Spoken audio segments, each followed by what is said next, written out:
राधे राधे दोस्तों 15 फरवरी को पड़ने वाली महाशिवरात्रि केवल एक पर्व नहीं है, बल्कि यह जीवन को दिशा देने वाली, कर्मों को शुद्ध करने वाली और दरिद्रता से मुक्ति दिलाने वाली एक महान आध्यात्मिक रात्रि मानी जाती है।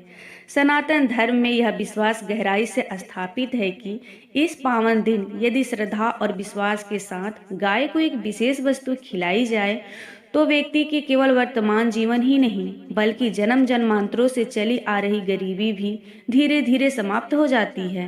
यह मान्यता केवल लोक कथा नहीं है, बल्कि इसके पीछे शास्त्र, पुराण, संतवाणी और असंख्य लोगों के अनुभव जुड़े हुए हैं। महाशिवरात्रि भगवान शिव को समर्पित है। शिव को भोलेनाथ कहा जाता है क्योंकि वे दिखावे, धन या आडंबर से नहीं बल्कि शुद्ध भाव और सच्ची श्रद्धा से प्रसन्न होते हैं। कहा जाता है कि महाशिवरात्रि की रात्रि शिव स्वयं धरती पर विचरण करते हैं और अपने भक्तों के छोटे छोटे पुण्य कर्मों को भी बड़े फल में परिवर्तित कर देते हैं।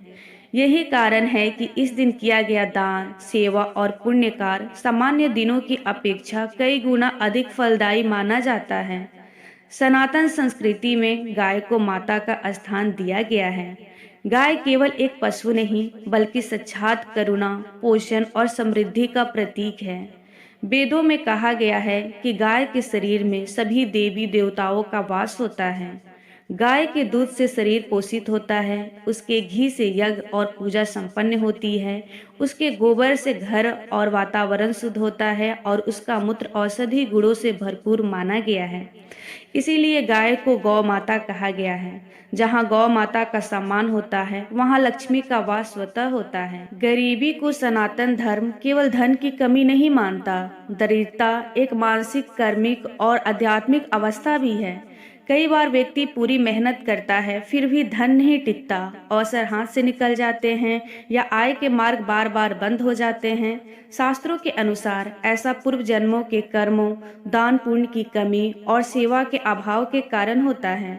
जब तक कर्मों का बंधन नहीं कटता तब तक केवल प्रयास से अस्थायी समृद्धि नहीं आती। महाशिवरात्रि के दिन गाय को भोजन कराना इसी कर्म बंधन को काटने का एक सरल, सात्विक और प्रभावशाली उपाय माना गया है। विशेष रूप से कहा जाता है कि यदि इस दिन गाय को रोटी पर गुड़ या चीनी लगाकर खिलाया जाए तो यह जन्मों की गरीबी को दूर करने वाला कार्य करता है। रोटी हमारे कर्म का प्रतीक है और गुड़ मधुर फल तथा लक्ष्मी का संकेत। जब व्यक्ति यह भोजन गाय को अर्पित करता है तो इसका अर्थ होता है कि वह अपने कर्म और उनके फल ईश्वर को समर्पित कर रहा है। यह समर्पण ही दरिद्रता का सबसे बड़ा शत्रु है। गाय को खिलाने का यह कार्य यदि अहंकार त्याग कर, झुककर और प्रेम पूर्वक किया जाए तो इसका प्रभाव और भी बढ़ जाता है। जब मनुष्य गाय के सामने झुकता है तो उसका अहंकार टूटता है और जहाँ अहंकार टूटता है वहीं से लक्ष्मी का प्रवेश होता है। यही कारण है कि शास्त्रों में कहा गया है कि जो व्यक्ति गौ सेवा करता है उसके घर में धन का अभाव नहीं रहता। महाशिवरात्रि पर शिव और शक्ति का विशेष सहयोग माना जाता है। शिव वैराग्य के देवता हैं और गाय लक्ष्मी का स्वरूप मानी जाती हैं। जब वैराग और समृद्धि एक साथ प्रसन्न हो तो जीवन में संतुलन आता है। ना तो धन का अहंकार रहता है और ना ही अभाव का कष्ट। यही संतुलन वास्तविक समृद्धि है। पुराणों में गौ सेवा और गौदान को महादान कहा गया है। गरुड़ पुराण और स्कंद पुराणों में इसका स्पष्ट उल्लेख मिलता है कि गौ सेवा करने वाले व्यक्ति को दरिद्रता, रोग और भय नहीं सताते। कहा गया है कि गाय को दिया गया अन्न सीधे देवताओं तक पहुंचता है, इसीलिए यह दान कभी निष्फल नहीं जाता।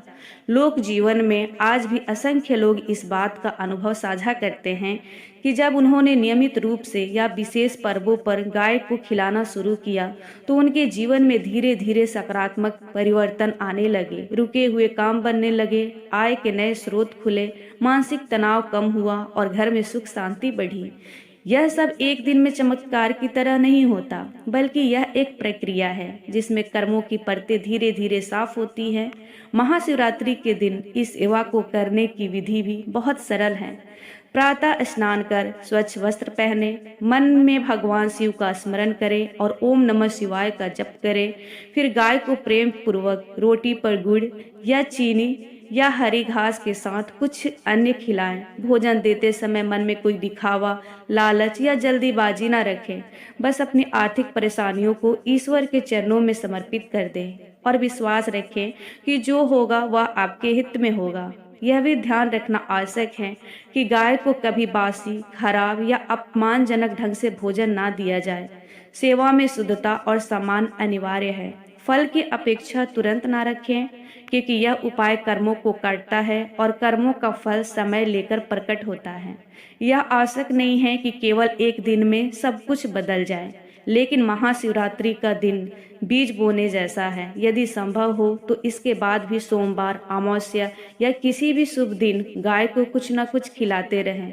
निरंतरता से किया गया छोटा सा पुण्य कर्म भी जीवन में बड़ी स्थिरता और समृद्धि ला सकती है। अतः यही कहा जा सकता है कि महाशिवरात्रि के दिन गाय को श्रद्धा से भोजन कराना केवल एक धार्मिक परंपरा नहीं, बल्कि जीवन को सकारात्मक दिशा देने वाला एक गहरा आध्यात्मिक उपाय है। यह उपाय हमें सेवा, विनम्रता और समर्पण सिखाता है। जब मनुष्य सेवा करना सीख लेता है तो गरीबी, चाहे धन की हो या मन की, दोनों धीरे धीरे दूर होने लगती है। तो दोस्तों, महाशिवरात्रि केवल एक पर्व नहीं है, यह आत्मा को जगाने का अवसर है।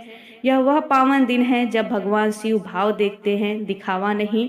और जब उसी दिन हम गौ माता की सेवा करते हैं तो समझ लीजिए कि शिव और लक्ष्मी दोनों की कृपा एक साथ हमारे जीवन में प्रवेश कर रही होती है। तो दोस्तों, अगर आपको यह जानकारी उपयोगी लगी हो तो इसे अपने परिवार और मित्रों के साथ अवश्य साझा करें, क्योंकि हो सकता है कि आपकी एक शेयर किसी के जीवन की दिशा बदल दे।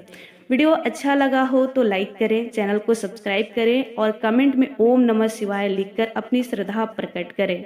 महादेव आप सभी पर कृपा बनाए रखें। गौ माता आप सभी के जीवन से दरिद्रता दूर करें और आपका जीवन सुख, शांति और समृद्धि से भर जाए। ओम नमः शिवाय।